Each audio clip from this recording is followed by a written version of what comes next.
Bismillahirrahmanirrahim. Assalamualaikum warahmatullahi wabarakatuh. Alhamdulillah anak-anak semuanya, kita bertemu lagi untuk sesi hari ini. Kita akan mengkaji tentang iman kepada hari akhir ya, atau bisa kita sebut dengan iman kepada hari kiamat. Kalau kita mendengar tentang kiamat, kira-kira dari Al-Quran apa nih yang langsung kita ingat? Ya, pasti anak-anak sering mengingat Al-Qari'ah, ya kan? Al-Qari'ah, hari kiamat. Mal qari'ah, apakah hari kiamat itu? Berulang kali Allah pertanyakan, wa ma adraka mal qari'ah, dan tahukah kamu apakah hari kiamat itu? Kemudian Allah menjelaskan lagi, yauma yakunun nasu kal farashil mabthuth wa takunul jibalu kal ahnil manfush. Jadi seperti apa gambarannya pada hari kiamat itu? Manusia itu seperti laron ya, laron itu anak-anak binatang kecil yang berterbangan. Jadi ketika bobot mungkin berat badan kita itu besar ataupun kecil, tetapi pada hari kiamat itu seperti laron, seperti anai-anai. Kemudian gunung yang tadinya menjulang tinggi, yang besar, menjadi gunung terhebat, tertinggi, tempat orang berlomba-lomba untuk hiking, tetapi pada hari kiamat itu seperti bulu itu seperti kapas ya, yang berterbangan. Nah seperti itu gambaran pada hari kiamat ya, yang Allah jelaskan dalam surah Al-Qari'ah. Beda lagi kalau Allah jelaskan di surah Al-Zalzalah. Idza zulzilatil ardu zilzalaha, apabila bumi telah digoncangkan dengan goncangan yang dahsyat. Yaitu contohnya pas peristiwa tsunami ya, 2004 tsunami di Aceh. Kemudian ada lagi peristiwa gempa bumi dan likuifaksi juga tsunami yang terjadi di saudara-saudara kita yang di Sulawesi, di Palu. Itu juga mau menunjukkan kiamat itu ada dan pasti akan terjadi, tetapi kapan wallahu alam, karena hanya Allah yang mengetahui. Jadi peristiwa kiamat ini yang kita alami, yang bencana-bencana itu bagian dari peristiwa yang sughra, yang kiamat kecilnya. Ya, baik itu termasuk kematian, orang meninggal, bencana di sana sini, itu bagian dari proses kiamat sughra, kiamat kecil. Artinya akan ada kiamat kubra dan hanya Allah yang mengetahuinya. Nah, sedangkan pada surah yang lain Allah juga menjelaskan, a'udzubillahi minasyaitonirrajim, bismillahirrahmanirrahim. Idza zulzilatil ardu zilzalaha wa akhrajatil ardu athqalaha wa qala al insanu ma laha. Ya, jadi di 3 ayat yang pertama ini di surah Al-Zalzalah Allah jelaskan apabila bumi digoncangkan dengan goncangan yang dahsyat dan bumi mengeluarkan isinya. Peristiwa ini yang paling dekat dengan kita itu 2004. Itu ketika peristiwa gempa bumi 8,9 skala Richter yang terjadi di Aceh. Kemudian dilanjutkan dengan peristiwa gelombang tsunami, itu betul-betul bumi mengeluarkan isinya. Nah ini bagian dari kiamat sughra, kiamat kecil. Dan bagaimana lagi kalau terjadi kiamat kubra, kiamat besar. Nah artinya apa? Sebagai umat manusia, kita lemah, sangat kecil, tidak ada apa-apanya. Dengan peristiwa seperti itu aja kita kalut, kita bingung, kita seperti apa, hanya kepada Allah kita mohon pertolongan. Jadi anak-anak ya, dunia ini itu ibarat kita seorang musafir yang beristirahat di bawah sebuah pohon. Kita tertidur sejenak, sore hari kita kaget, wah sudah sore. Ternyata sesaat kita beristirahat. Itulah perumpamaan dunia. Kita hidup di dunia ini cuman sementara. Kita tidak sadar ya, ketika kita mungkin 20 tahun yang lalu, 25 tahun yang lalu, 30, 40, 50 tahun yang lalu, kok sudah seperti ini keadaan dunia? Kok kita sudah besar, sudah dewasa, remaja, sudah sukses, sudah tua, punya keluarga, akhirnya menjadi nenek-nenek. Nah itulah fase yang akan kita hadapi ya. Jadi iman kepada hari akhir itu kita meyakini dengan sepenuh hati bahwa hari kiamat itu pasti ada dan pasti terjadi, dan hukumnya adalah fardhu ain, wajib kita percayai ya. Jadi bekal kita apa? Karena kehidup di dunia ini hanya sebentar. Karena ada fase-fase setelah itu. Ada fase kematian. Setelah kematian itu, nah baru kita itu hidup yang abadi sebenarnya nanti di sana ya. Kalau di dunia ini kan fana, sifat dunia itu fana ya, tidak kekal. Nah fase yang akan kita hadapi nanti apa? Setelah kita kematian kita bertemu dengan proses alam barzah namanya. Nah itu proses menunggu. Nah di alam barzah itu seperti Allah dijelaskan oleh hadis Rasulullah bahwa di situ akan dapat 2, ada nikmat kubur dan akan dapat azab kubur. Nah itu tergantung kehidupan kita, tergantung amalan kita di dunia.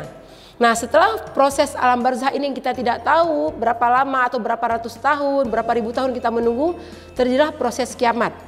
Nah, kemudian setelah proses kiamat itu ada namanya Yaumul Ba'ats. Yaumul Ba'ats itu artinya hari kebangkitan. Jadi kalau akan dikatakan akan dibangkitkan lagi tulang belulang, kulit yang telah hancur itu tidak akan bisa lagi, itu tidak akan bisa itu kalau manusia yang membuat ya. Bagaimana kembali dikumpulkan urat kita, nadi kita yang sudah hancur. Tetapi Allah Maha Kuasa atas segala sesuatu. Innallaha ala kulli syai'in qadir. Allah itu Maha Kuasa atas segala sesuatu. Cukup dengan mengatakan kun fayakun, jadilah maka jadilah. Jadi nggak usah heran, benar nggak ya ada kiamat, ada hari kebangkitan. Nah, kemudian lagi ada Yaumul Hasyr. Yaumul Hasyr itu hari pengumpulan, namanya padang mahsyar. Nah, kemudian lagi nanti ada Yaumul Hisab ya, hari perhitungan. Nah, ada itu juga Yaumul Mizan. Yaumul Mizan itu hari penimbangan. Alat itu timbangan namanya mizan ya. Mizan itu yang menentukan amal baik, amal buruk kita. Nah, kemudian setelah semua proses itu terjadilah pada hari yang terakhir itu, fasenya itu ada Yaumul Jaza, hari pembalasan. Ada itu, ada ke surga, ada ke neraka. Oke, kita balik lagi ke dunia ini. Balik lagi ke dunia itu dalam sebuah hadis Rasulullah bersabda, Ad Ibnu Abbas radhiyallahu anhu qala Rasulullah sallallahu alaihi wasallam, "Iltadin khamsan qabla khamsin." Ingatlah ataupun lakukan yang 5 sebelum datang yang 5. Yang pertama apa? Syababaka qabla haramika. Syabab itu masa mudamu sebelum masa tua. Ketika muda kita aktif, otot kita masih kuat, fisik kita masih, stamina kita masih kuat, masih strong ya. Nah, masa muda ini jangan kita sia-siakan, khususnya ibadah. Kalau tadinya kita tua masih bisa sholatnya masih sempurna, ruku, sujud, bahkan kalau kita Allah mengizinkan kita untuk melakukan umrah ataupun haji, kita itu masih kuat ya, tanpa perlu bantuan orang lain. Nah, ini kita manfaatkan sebelum datang masa haramika. Haramika itu ketika kita sudah tua, sholat kita aja mungkin kita sudah tidak sempurna lagi. Makanya ketika tua itu kita sebaik-baik, semaksimal mungkin kita siapkan. Nah, yang kedua itu ada wasihatika qabla sakamika, yang artinya sehat kamu sebelum datang masa sakitmu. Jadi artinya kenapa? Ketika kita sehat, kita kuat, kita bisa beraktivitas apapun. Kuat, kita bisa ke masjid. Yang laki-laki mungkin rutin melakukan jamaah, khususnya sholat subuh.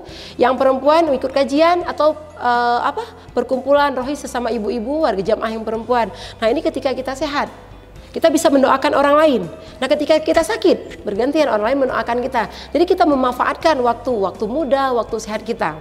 Ya, jadi kenapa ketika kita hidup di dunia, kita jangan sampai kita melupakan akhirat kita. Ya, kita fokus kepada kedua-duanya. Rasulullah Shallallahu Alaihi Wasallam juga bersabda, "I'mal lid dunyaka ka'annaka ta'ishu abadan." Lakukan untuk duniamu seakan-akan kamu itu hidup selama-lamanya, enggak akan matinya. Kemudian Rasulullah melanjutkan, "Wa'mal li akhiratika." Lakukan untuk akhiratmu ka'annaka tamutu ghadan, seakan-akan kamu mati besok. Nah, jadi di sini 50-50 ya, untuk dunia dan untuk akhirat. Oke, kita lanjut hadis yang ketiga yang tadi. Wa ghinaka qabla faqrika, kayamu sebelum miskinmu. Nah, ketika kita ada Allah berikan rahmat, diberikan nikmat yang luar biasa. Jadi nikmat itu nggak harus materi ya, dikasih uang. Jangan berta-berta kekayaan kita itu dengan uang. Ya, mungkin dikasih kaya ilmu, kaya apa itu kita bisa berbagi dengan orang lain. Atau misalnya sifatnya materi, boleh kita melakukan wakaf, memberikan sedekah atau hal apapun sebelum kita miskin. Nah, ketika kita sudah miskin, berat, kalau saja aku kaya, aku bisa begini begitu. Seandainya aku dulu begini, jadi kita tidak berandai-andai. Islam itu tidak suka dengan orang yang berandai-andai. Kalau saya begini nanti saya begitu. Kalau begitu jadi begini. Jadi kita tidak berandai-andai. Apa yang ada di depan mata kita, apa yang bisa kita kerjakan, hal-hal baik bermanfaat untuk orang lain yang bersifat positif, ya itu silahkan kita lakukan tanpa harus menunggu. Ya, menunggu nanti dululah ibadahnya, tunda dululah kalau sudah begini. Ini masih muda nih, masih punya kesempatan.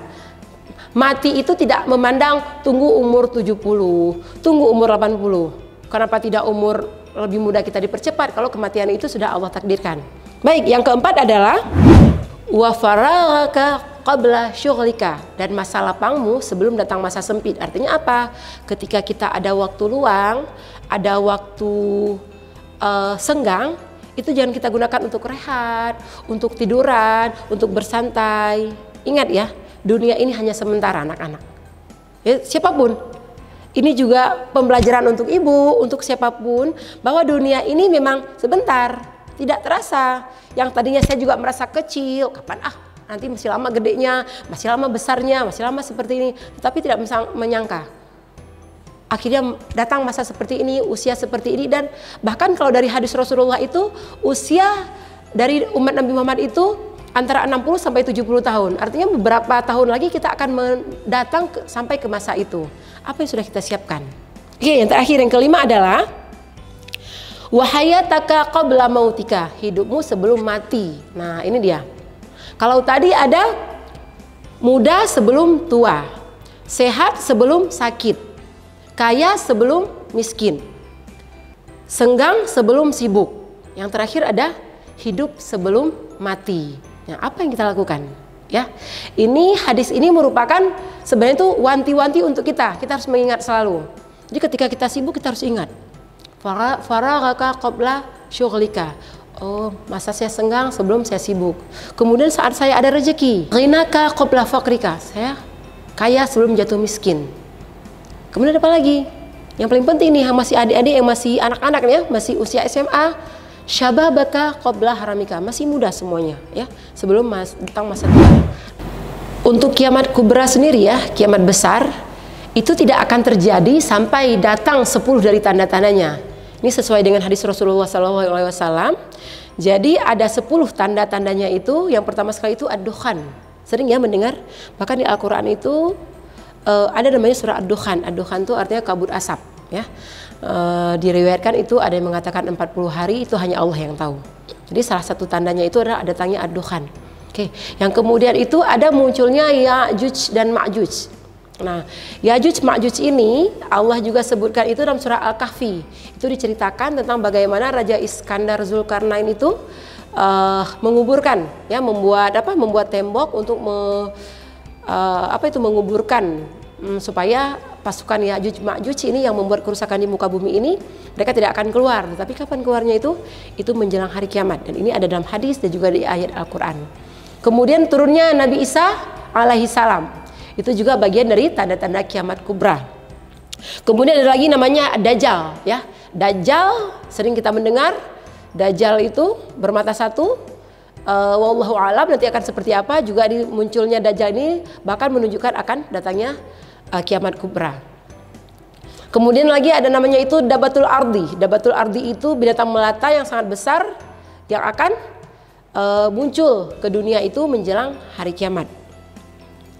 Kemudian ada gerhana, terjadi 3 gerhana bulan. Kemudian ada lagi itu yang terakhir ya, ada matahari terbit dari barat. Nah, ketika matahari terbit dari barat, nah itu tobat sudah tidak diterima lagi, artinya itulah kiamat. Ketika malaikat diperintahkan Allah, malaikat Israfil untuk meniup sangkakala, terjadilah kiamat kubra saat matahari terbit dari barat. Nah, ini merupakan tanda-tanda yang semoga kita tidak mengalaminya ya. Kita tidak akan, semoga kita berdoa Allah tidak mempertemukan kita dengan kiamat. Tetapi bagaimana sekarang kita pupuk diri kita, memupuk keimanan kita supaya lebih mendekatkan diri kepada Allah, menjauhkan dari maksiat. Jadi ada 2 hal ya. Ada 2, bagaimana perilaku kita ini supaya persiapan kita untuk hari akhir. Yang pertama itu melakukan komunikasi intens dengan Allah. Itu dalam bentuk ibadah, kekhusyukan kita dalam sholat misalkan, dalam ibadah, ta'abbud, menyembah Allah, mendekatkan diri kepada Allah. Yang kedua itu komunikasi dengan manusia. Komunikasi dengan manusia ini yaitu berupa hablum minan nas, berhubungan baik. Baik itu tingkah laku kita, ucapan kita sehari-hari tidak menyakiti orang lain. Jadi ada 2 hal ya, dengan Allah dan dengan manusia. Mungkin sekian saja untuk materi iman kepada hari akhir ini. Semoga kita Allah memberi peluang kepada kita umur yang berkah untuk meningkatkan diri dan meningkatkan ibadah kita, lebih mendekatkan diri kepada Allah, juga lebih berbuat baik kepada sesama manusia. Agar apa yang kita lakukan ini menjadi bekal untuk perjalanan panjang kita di akhirat nanti. Karena hidup di dunia ini cuma singgahan, sifatnya fana, hanya sebentar. Karena kepada Allah juga kita kembali dan tujuan kita adalah kehidupan kekal abadi di akhirat. Insya Allah mudah-mudahan kita menjadi hamba yang diridhai Allah, menjadi umat Nabi Muhammad yang akan mendapatkan syafaatnya di hari akhir. Terima kasih anak-anak atas segala perhatian. Wabillahi taufiq wal hidayah. Wassalamualaikum warahmatullahi wabarakatuh.